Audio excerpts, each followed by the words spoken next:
Classic Restos is proudly brought to you by Shannons Insurance, where you can sign up for the Shannons Club, and Penrite Oil, offering technical assistance 7 days a week.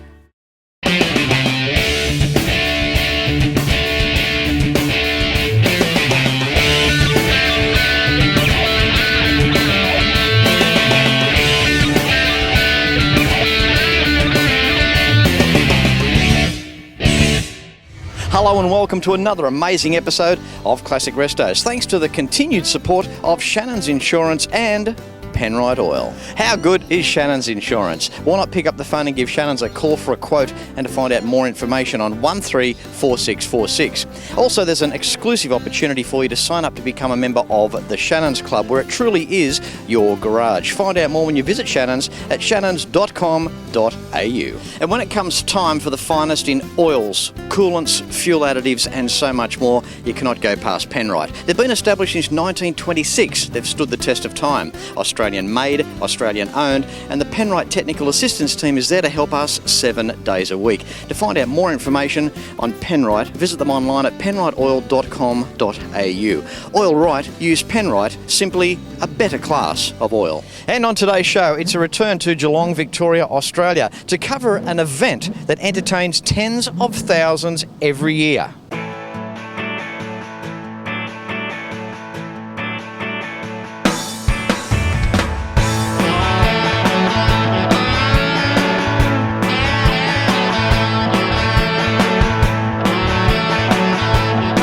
There's no problems with our motoring enthusiast hobby and its survival. Welcome to the 2014 Geelong Revival. And there's no better place than along Geelong's magnificent backdrop waterfront. It lends itself to an event such as this and many others throughout the year. The Geelong Revival comes to us with great history. It was once known as the Geelong Speed Trials. There was a gap where the event came to a close until its return, hence the name change, Geelong Revival. The Geelong Sprints was first ran back in 1956.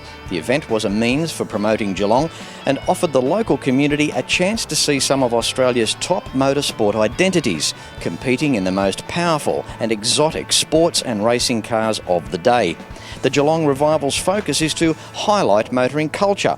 If it has a link to anything motoring, it's welcomed here.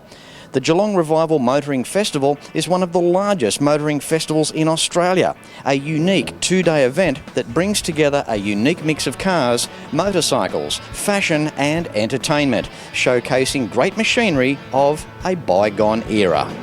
And the Geelong Revival is not just a static event, but one where you can partake in a quarter-mile dash down the Penrite track in your classic car.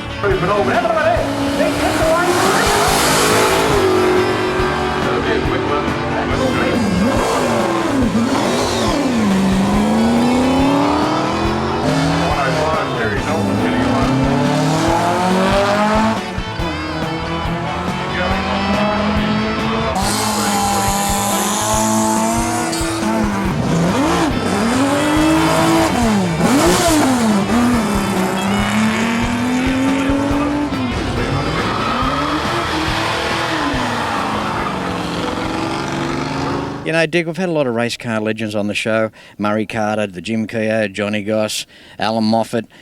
First time for you. Geez, mate, you finally got to me. I can't believe it. You know? To make my way through. Now, Dick, before we start the interview this morning, just quickly tell me, so far, what are your thoughts on the Revival for 2014? Look, this is an absolutely magnificent event. You know, I've always loved coming to see what the history of Australian motorsport is all about. And that goes from the old, the very, very old, to the very, very latest. And it's something that I think our younger generation should come and at least see to be able to understand where it's all developed over many, many years. Now, speaking of which, Dick, you kicked off in the 60s driving Holdens, FJ, E.H. Holden, you were running around in 1969. You went on to XU1s in the early 70s. So started as a Holden guy. In 1976 you went to Ford, so you've driven for both camps. What was it like back in the 60s when everything was a little bit less low-key and a bit less low profile? Well, when I first started, you know, motor racing was, as far as commercialism goes, there was none. You weren't allowed to have sponsors on a car.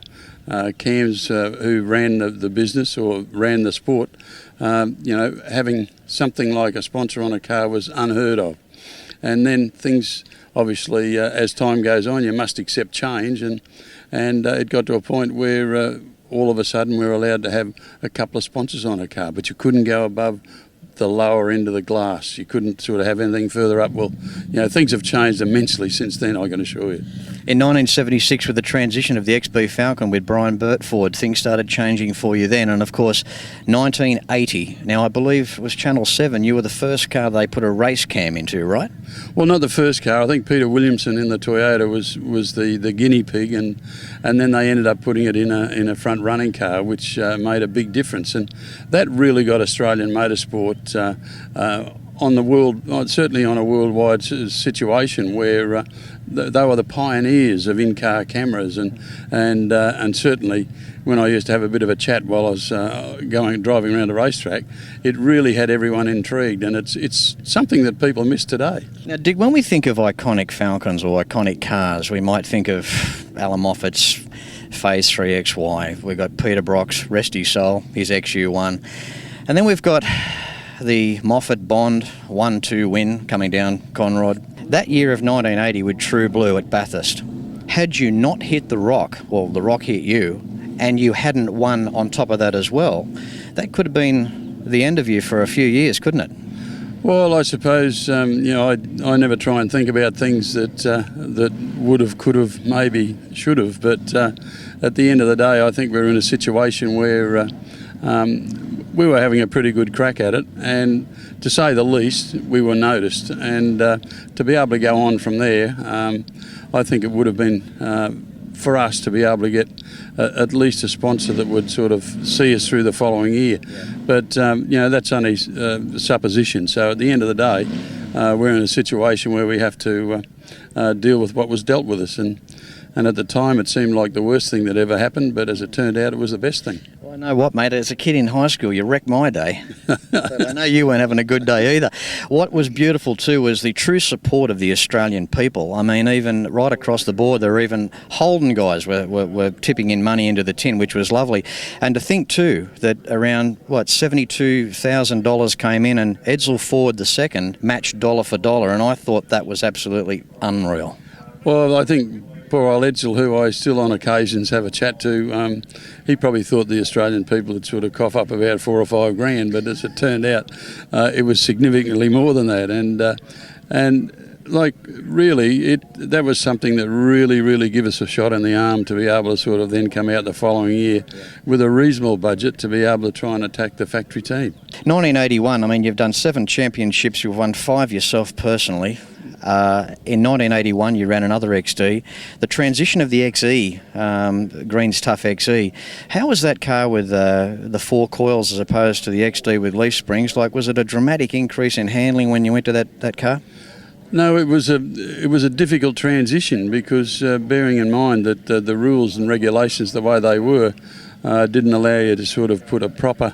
Bear in mind, as I say, it was a road car, so the suspension design and that was somewhat different to what would be preferable in a race car. So we had to sort of try and engineer our way around that and without contravening the rules. And unfortunately, it took a while, but we really got to the point where we got ourselves around it. The XE Falcon, a stunning car, so is True Blue. I mean, honestly, they just go down they're just legendary vehicles, but the 19-inch wheels on the back of that car, is it true that it was also the first car at Bathurst to have around 500 horsepower? Yeah, it was had a reasonable amount of grunt, the Green Stuff Falcon, and still to this day, the engine that's in that car is as it finished at Bathurst in 1984, and still runs perfectly. So it was a fantastic car, and still is, and one that so many people remember as being their favourite car. Well, mate, it's the hamburger with the lot and the tail end of the old school too. 351 Cleveland, top-loader gearbox, 9-inch diff, story goes on. But apparently the Department of Forestry, the Commission, is still after you for cleaning up those trees. Now, that was another horrific thing. I mean, you just came out of the cutting and clipped the wall, and you don't remember that, do you? Well, I remember sort of clipping the tyres at the end because they were there for the the average people that drive up there every other day of the year, and so they didn't run into the end of a concrete wall, but it grabbed hold of the front wheel and broke the steering arm off, which I do have at work, I must admit, in our museum. So I think Channel 7 played the crashes of Bathurst, and I think that crash came up as crash F, and when I saw it, it certainly was an F of a crash, wasn't it? Oh, it was different, that's for sure.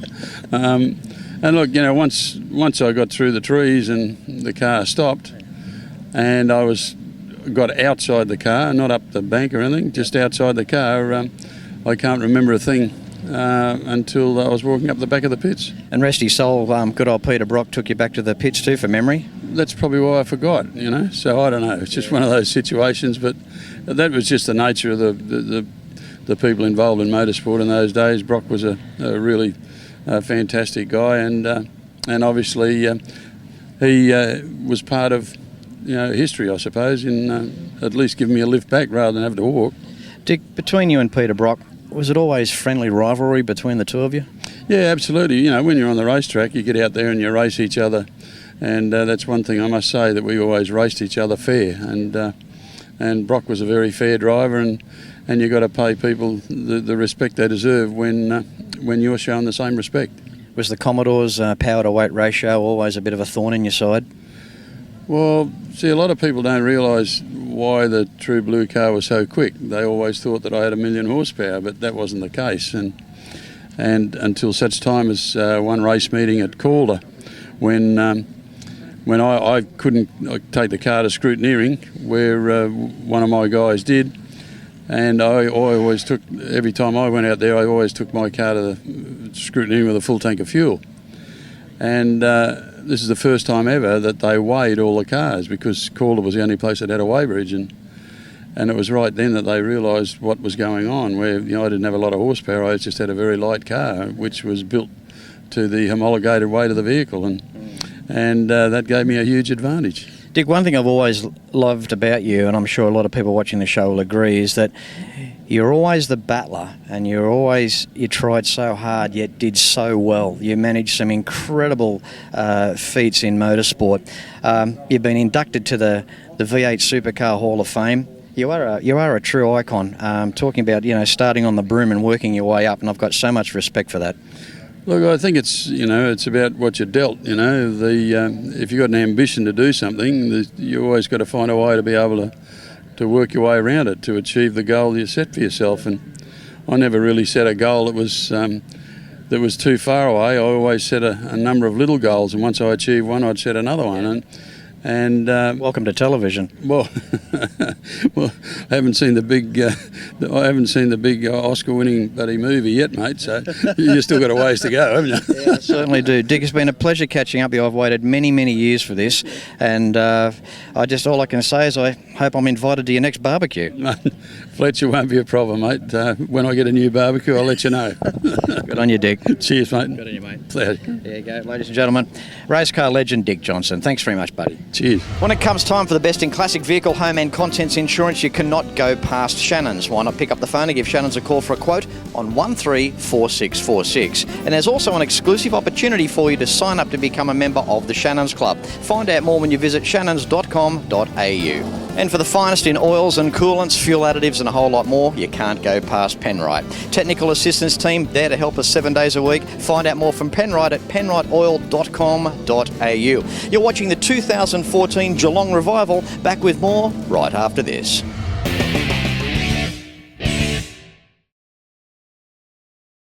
When it comes time for a static car show, an opportunity to drive your classic car down the quarter mile, the Geelong Revival is that pinnacle event. 1962, Cortina. Tell us about the car, Andrea.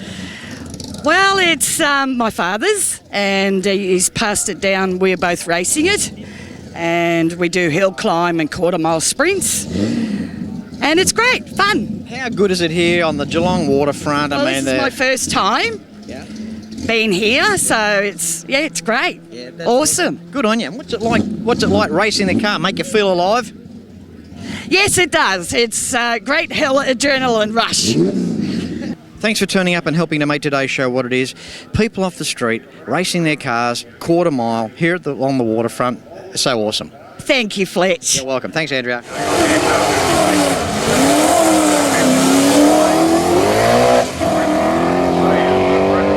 Okay, moving through the fantastic 2014 Geelong Revival, we have Jerry. How are you, Jerry? Good, thanks, Fletch. That's the way, mate. Beautiful full-size car here from the 50s. Tell us. Oh, it's a Dodge a Custom Royal 1956 model. It was one of the consular cars for the American Embassy, brought out and imported in 1956. Hence the reason why it's a right-hander. But if you also notice, the dash unit actually comes out of a 1956 Plymouth. And the reason they've done that is because the Plymouth came out as a right-hander, where the Dodge Custom Royal didn't.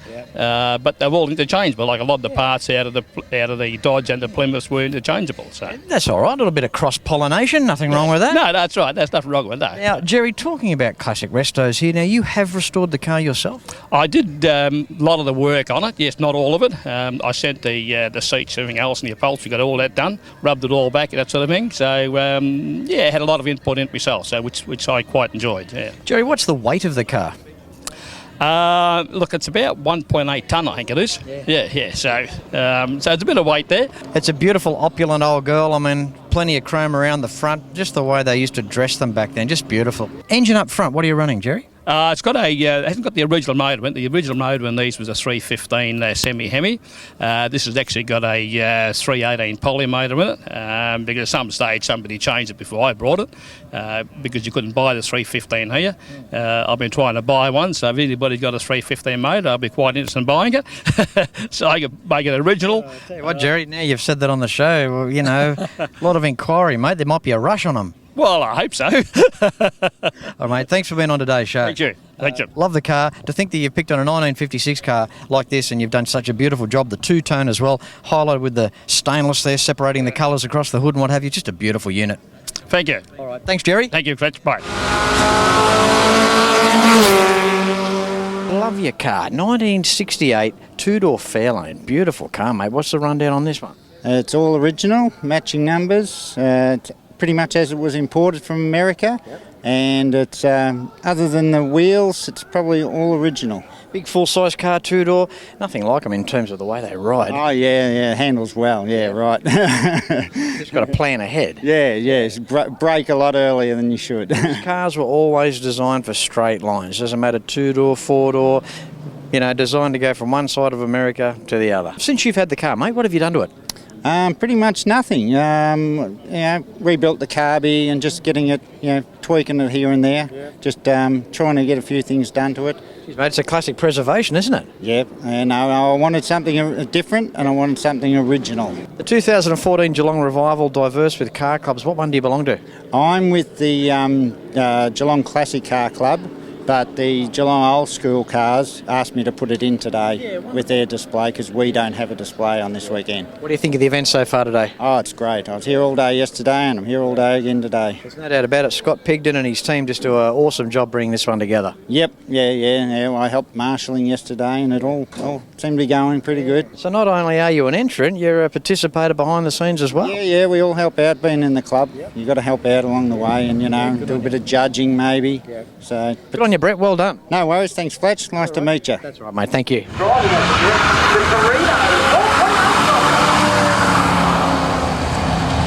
How would you like to join me in 2015 in the United States of America on a Fletch tour?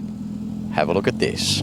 You deserve a Fletch tour. See the amazing Ford, GM and Chrysler Nationals at Carlisle events, along with museums and private collections in beautiful Pennsylvania, USA.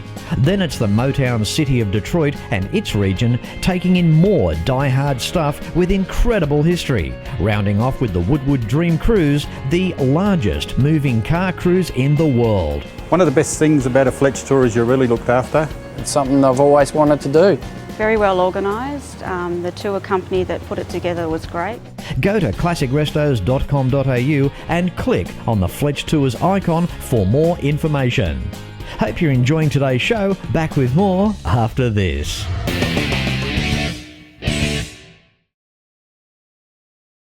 With me now, organiser for the 2014 Geelong Revival, Scott Pigden. How are you, Scott? I'm very well, Fletch. How are you? Good, mate. Good. Flustered? Oh, a little bit flustered, but it's a lovely, beautiful day on the Geelong Waterfront here, isn't it? Mate, what an event. How many people do you reckon are here?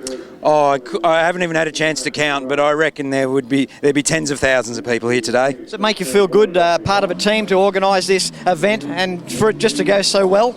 Oh yeah, look, it's fantastic to be involved in an event like this. I'm really humbled by my team and all the motoring community as well as the Geelong community that get behind us and really understand the effort that we put in to get this event up and running. As an event, Scott, there's just so much to do. We've got the static car show and shine. You can drive your classic car down the Penrite track. We've got the Sky Wheel for a good view. I mean, the list goes on and on. Oh, it does, exactly. This year, the new additions have been the Saturday night cinema we did last night, the caravans, the fashions on the field. There's so much to do in Geelong, and we've also got our huge floating glow-in-the-dark Christmas tree, which is amazing to see at night. So the competitors heading off home will get to see that. That's a good sight to see in Geelong. One good thing too, Scott, it's good to see so many car clubs too that take the time and effort to come and support the event as well. Oh, look, we couldn't do this event without the car clubs. Not only their support, but also we have a lot of car clubs behind the scenes that help us put this event on, and without them, it wouldn't happen. Good on you, mate. Well, this is it, the 2014 Geelong Revival. You really have to see it, to experience it, to appreciate it. So we're back here next year. You certainly will, Fletch. We'll look forward to it. Thanks for coming. Thank you very much, Scott. Thank you. Do a great job, you and the team. Oh, thank you very much. Thank you for coming.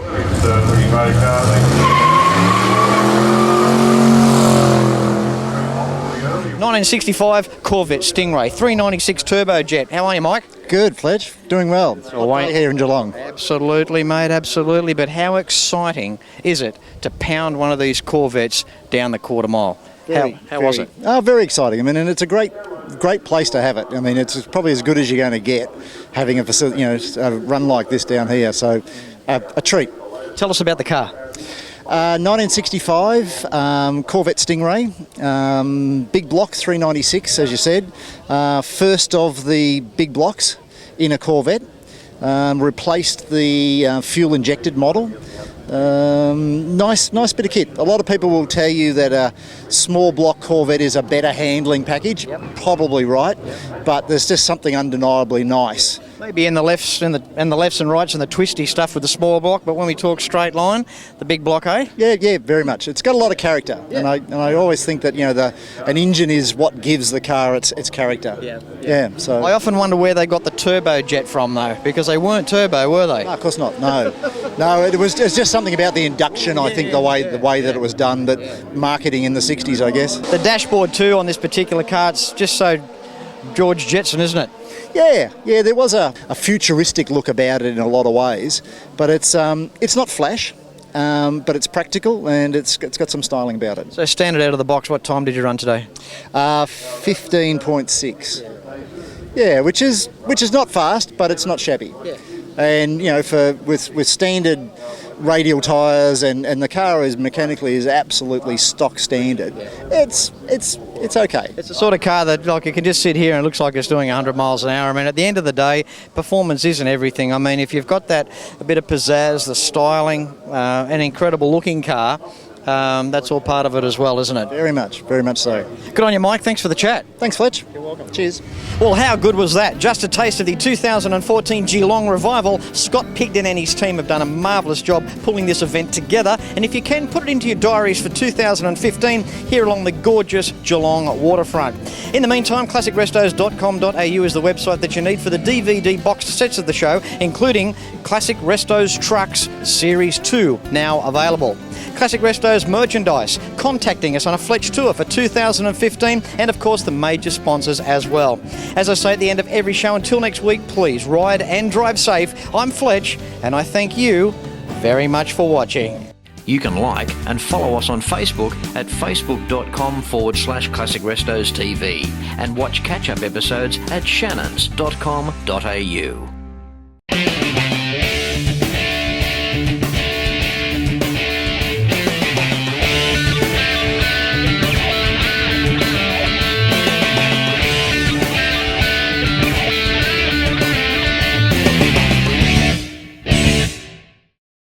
Classic Restos is proudly brought to you by Shannons Insurance, where you can sign up for the Shannons Club, and Penrite Oil, offering technical assistance 7 days a week.